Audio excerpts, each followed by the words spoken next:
Welcome to our channel, Behind My Story. Please like, share, and subscribe. There are all kinds of mistakes. Some are forgiven, some are forgotten. Some are borne by others, and some you pay for all the days of your life. These mistakes dog you relentless, even in your dreams. I've made mistakes in my lifetime, and I paid dearly for them. My name is Patricia. I am 19 years old, and I don't think I'm arrogant. I do think that I'm the most beautiful girl in my neighborhood. I live with my parents and twin brothers. Many boys in the neighborhood want to date me. My mom always encouraged me to think independently and to ignore other people's opinions. She told me to do whatever I wanted. Father was quite the opposite. He was always admonishing me to watch my behavior and behave myself.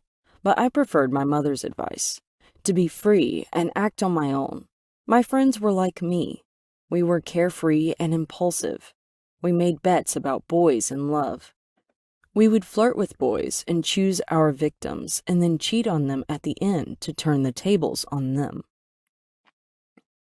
Playing frivolously with people's feelings was a bad thing, but I enjoyed it in a cruel sort of way. It thrilled and empowered me. But things changed when a guy named Jack saved my life one day. I was walking down the street alone while listening to music when a speeding car almost ran me down because I wasn't paying attention to where I was walking. Jack appeared from nowhere and pulled me out of harm's way and rescued me. He asked me if I was okay, and I said I was. He offered to drive me home, and I accepted. We didn't say a word during the drive. When we arrived home, I wrote my phone number on a piece of paper, along with a note telling him to call me in 2 hours. He did, and we talked until daylight. Jack was handsome, with brown eyes and well-tanned skin. He was a courageous man who protected me and helped me achieve all my dreams while we were together. If anyone annoyed me, I would go to him and he would embrace me in his arms to calm me. I felt safe whenever I was with him. We got engaged, had a small wedding with families and friends, and began enjoying our new life together. But my friends grew jealous of my newfound happiness, and they didn't like Jack. They thought that I deserved a better man. In the beginning, I tried to ignore their sniping at Jack, but I ended up being negatively biased towards Jack and began unintentionally sabotaging our relationship. I accused him of blocking me from achieving my dreams and of not caring about me. He promised me that after his graduation, he would find a job. I didn't believe him and asked to break off our engagement. He begged me not to and cried. But I had made my decision. I was torn between his love and my friend's jealousy and envy. I ended up losing him. Then I met Mark, a funny, blonde, rich guy with a nice car. Many girls wanted to marry him, but I pursued him and beat them all. I sensed that he didn't seem to care as deeply for me as Jack had, and that he didn't care about my safety as much either. But I dismissed my intuition. After all, he bought me anything I desired. So we decided to marry. Still, a little voice in my head kept whispering to me that I was making a big mistake by marrying Mark. After our marriage, we lived in a big villa with a swimming pool and lots of servants. But Mark changed after a while. He became irrational and paranoid. He began controlling everything in my life, even my lifestyle and my behavior. He raged a lot. Finally, I told him that I was fed up with his behavior, and that I didn't like being controlled by him like a dog on a leash. He sneered that he owned me because he gave me all his money to spend. I stopped making love to him, so he began raping me when the mood struck him. This made me miss Jack and his deep love for me. I cried a lot during our now miserable relationship. I was so distraught that I went to see a doctor with one of my friends. After checking me over, the doctor told me that I was pregnant. I was torn between joy and sadness. When I told Mark about my pregnancy and situation, he told me that we were still young and that I should abort the baby. And he threatened me, said if I didn't get an abortion, then he would do it himself. I furtively collected all my things one night and ran away to another state. I didn't know how to start over. I stayed in a motel for a while and worked in a restaurant as a waitress. I agonized a lot during my pregnancy about whether to have the baby or not. I had a kind colleague named Veronica, and I told her my story. She sympathized with me and asked me to come live with her. One day, I had a strong stomach pain in my 7th month of pregnancy, and she took me to the hospital. I was surprised to find that the birthing assistant was none other than Jack himself. We looked at each other silently for a moment. Then he asked me about my life, and I cried and asked him to help me. I saw the love in his eyes, and he told me that he would do his best to help me and the baby. Before the surgery, I held his arm and asked him to forgive me. He shushed me to be silent and confessed that he still loved me. I cried like a baby. He hugged me and made me feel warm and safe. His loving smile was the last thing I remembered before going under the anesthesia. I woke up in a room full of flowers with my Veronica smiling beside me. Jack knocked on the door and entered with a nurse in tow behind him. She was holding my baby, and they congratulated me for having a beautiful little girl. After that, he visited me every day at the hospital. I told him everything about my miserable life. He offered to let me live with him and promised to take care of me and the baby. I felt that my life was finally on the right track, and that life would forgive all my many mistakes. I even forgot my miserable past. But unfortunately, cruel life was finished with me yet. One day, I received a letter from Mark threatening me, saying that I would pay for running away from him. I immediately told Jack, and he reassured me and told me not to be afraid, that he would protect me with his life. Soon afterwards, my fears came true when the doorbell rang, and Jack opened the door to find Mark pointing a gun at him. Mark said coldly, "Do you imagine that you could take Patricia away from me? You can't." And then he laughed and pointed the gun toward me. I screamed and closed my eyes. When I opened my eyes again, I saw Jack standing in front of me, with blood gushing from his chest. He had told me that he would protect me with his life, and he did. I rushed over to Mark. We struggled. The gun went off, and Mark fell to the floor, dead. I'm sitting in my prison cell. I had lost everything: my life, my love, and ultimately my daughter. Life had exacted a high payment from me for making too many mistakes in my life.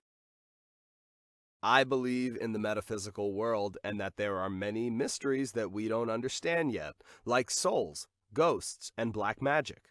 Are there really evil spirits who wish to do us harm? Well, I may have an answer for you. My name is Ralph, and I am 15 years old. My life became a journey to study the metaphysical world. My parents always told me that reading books about the supernatural world would mess with my mind, but I didn't care. My friends share my interest in the occult. I remember the first time we tried to summon a spirit. We drew a pentagram on the floor and placed black candles at the points of the star in preparation for the ceremony. After the ceremony started, we waited for a spirit to appear, but all we summoned was a small rat. Even so, we were afraid of rats, so it was still a scary experience for us, but not in the way we expected. In our second experiment, we tried to summon the soul of a girl named Mary. Although it was a fun ritual, not much happened. The power went out and we reclosed a breaker and the lights came back on. Then, we heard the voice of a small girl crying and the voice of some woman saying, "No one can get into my forbidden area." We all screamed and ran away, but then we learned later that this was just the TV that we had heard. But that doesn't mean that supernatural events never happen. Don't forget that. In our third experiment, we tried to communicate with creatures from the planet Uranus by sneaking into a clinic that belonged to a friend's father and connecting an electrocardiograph machine to a girl's hands and feet. I thought she was going to die, but she recovered. Now, you may say that I'm experiencing hallucinations and that all our failed attempts could be explained away by normal phenomena. But what I am going to tell you may make you change your mind and your notions about the afterlife. On Independence Day, we were traveling up north to visit our aunt. Along the way, we stopped at a gas station next to a gypsy camp. The gypsies were gyrating in some kind of wild dance to the rhythm of tambourines, as if they were doing some macabre ritual of black magic and voodoo. At least that's what it looked like to me. I thought it was cool and imagined myself living the life of a carefree gypsy. Among them was a woman with tattoos all over her body. As we pulled into the gas station, she was staring at me intently, and I felt strange, as if her gaze had affected me in some way. After stopping at the gas station, Dad and I got out of the car, and I was surprised when the tattooed gypsy woman approached me and presented me with a cute black cat in a small metal cage. I knew that superstitious people feared black cats and believed them to be omens of bad luck, but personally, I disagreed with them. Cats are cats, regardless of the color of their fur. I thought she was trying to sell it to me and asked her how much it cost. She told me that it was a present given to me for free. I thanked her and she turned and left. Dad finished filling up the car's gas tank and we drove away. My parents were surprised when they saw that I had magically gained a black cat in a cage, so I explained what had happened with the gypsy woman. Dad didn't like the cat's black color. He said it looked so dour and gloomy. Just as Dad said that, the cat turned its head towards Dad and hissed at him, as if he took offense at the comment about his fur. When we got home, I opened the cage and let the cat out. It walked around the flat and seemed to be looking for something. Mice, probably.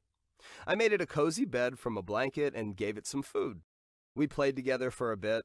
Though I had thought it cute before, its movements and features started to strike me as predatory or hostile in some way. I couldn't quite put my finger on it, but I shrugged it off, thinking that we'll get used to each other in a few days. Later, I began noticing that it had a quirky knack for disappearing and reappearing, as if by magic. At times, I would hear the cat meow as if it were glaring at something.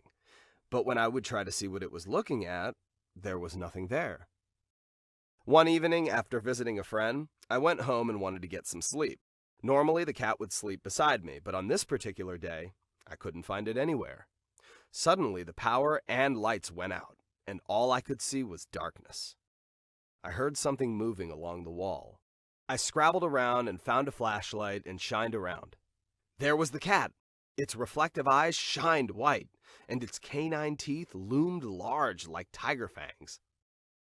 Big and conspicuous, and ready to bite into something juicy. It was glaring at me as if I were that juicy something, but I yelled at it, and it retreated. My parents had come to see what was going on, so I pointed at Sparky. I had named the cat Sparky, and told them that Sparky seemed like he wanted to attack me. But they paid me no heed. Later that night, I was trying to go to sleep when I suddenly noticed that Sparky was lying right next to me. I broke out in a cold sweat. When I told my parents about Sparky's magical appearance at my bedside, they told me that I was just sleep deprived and that I would feel better after getting some sleep. I finally got to sleep and dreamed that I was in a dark house shining a flashlight around and that Sparky was getting ready to attack me again. I woke up with a start and found Sparky sleeping next to me. I told Mom about my nightmare, but she brushed it off as a bad dream or indigestion from dinner. Then one day, my parents had to visit one of our relatives, and so left me home alone with Sparky. I was really nervous. I tried to find Sparky, intending to return it to that darn gypsy woman, but it pulled its disappearing act again and couldn't be found. That night, my parents were outside when the lights went out again. Again, I heard a sound. Shined the light, saw Sparky with the white eyes and large fangs glaring at me as if ready to pounce on me and attack. Deja vu. I must have fainted because later I woke up to find my parents standing beside me, shaking me to wake me up. They looked worried. I told them about Sparky in the dark, ready to attack again. I asked where Sparky was, but they didn't know. We searched for it everywhere, but couldn't find it. After that day, I began feeling better. Had I been dreaming? Had I been hallucinating? Was it just my imagination? Was Mom right about my books on the supernatural messing with my mind? Sitting, I sighed and dropped my hand to my side. It fell upon something warm and fuzzy. Sparky was there.